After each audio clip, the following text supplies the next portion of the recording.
24 से पहले बीजेपी ने बजाई रणभेरी, रमन सिंह की ख्वाहिश रह गई अधूरी। बीजेपी को विष्णुदेव ही क्यों आए पसंद, रमन सिंह क्यों नहीं बन पाए प्रदेश के सीएम। छत्तीसगढ़ विधानसभा चुनाव के नतीजे घोषित होने के हफ्ते भर बाद आखिरकार भगवा दल ने मुख्यमंत्री के चेहरे पर मुहर लगा ही दी। खास बात यह है कि बीजेपी ने जिस चेहरे को चुना वो सीएम की रेस में था ही नहीं, बल्कि विष्णुदेव साय का नाम जब सामने आया तो हर कोई हैरान रह गया। लेकिन बीजेपी ने विष्णुदेव को ऐसे ही नहीं चुना, इसके पीछे 24 की स्पष्ट रणनीति नजर आती है। कैसे, हम आपको बताते हैं।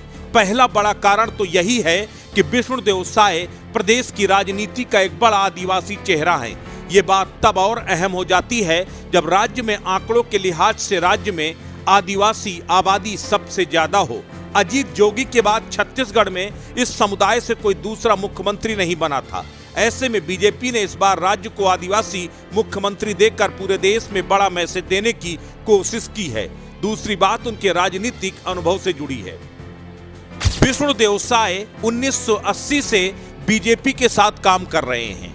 कुनकुरी विधानसभा से आने वाले साय 2 बार के विधायक रह चुके हैं। इसके अलावा रायगढ़ से 1999 से लेकर 2014 तक 4 बार सांसदी का चुनाव भी जीता है। नरेंद्र मोदी सरकार के पहले कार्यकाल में उन्हें केंद्रीय मंत्री की जिम्मेदारी भी मिली थी, लेकिन 2019 के लोकसभा चुनाव में उन्हें बीजेपी ने टिकट नहीं दिया। जून 2020 से अगस्त 2022 तक विष्णुदेव साय ने बीजेपी के प्रदेश अध्यक्ष की कमान भी संभाली। संगठन और सरकार में इतना एक्सपीरियंस लेने के बाद बीजेपी ने जब विष्णुदेव को सीएम की जिम्मेदारी सौंपी है तो ये उम्मीद भी कर रही होगी कि साय उसे छत्तीसगढ़ की सभी 11 लोकसभा सीटें जितवाने में मदद करेंगे।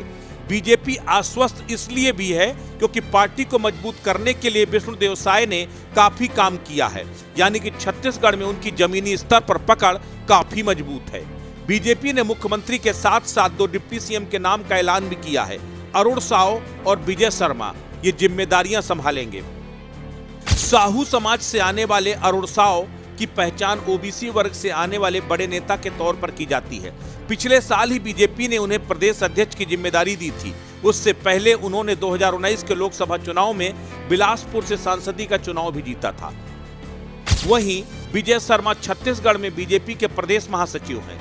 वो बीजेपी युवा मोर्चे के प्रदेश अध्यक्ष भी रह चुके हैं। विजय पहली बार विधायक बने हैं। उन्हें सीधे डिप्टी सीएम की कमान सौंप दी गई है। इतना ही नहीं, बीजेपी ने राज्य में अपने सीनियर नेता और पूर्व मुख्यमंत्री को भी साइडलाइन नहीं किया है। उन्हें विधानसभा स्पीकर की जिम्मेदारी सौंपी है। हालांकि कुछ लोग इस बात से एकमत नहीं हो पा रहे हैं कि बीजेपी ने रमन सिंह का प्रमोशन किया है या डिमोशन। सीएम की रेस में पहले रमन सिंह का नाम ही सबसे आगे चल रहा था, लेकिन शायद वो बीजेपी के 24 वाले प्लान के लिए फिट नहीं थे, इसीलिए उन्हें स्पीकर की जिम्मेदारी सौंपकर शांत कर दिया गया। राष्ट्र इंडिया के लिए ब्यूरो रिपोर्ट।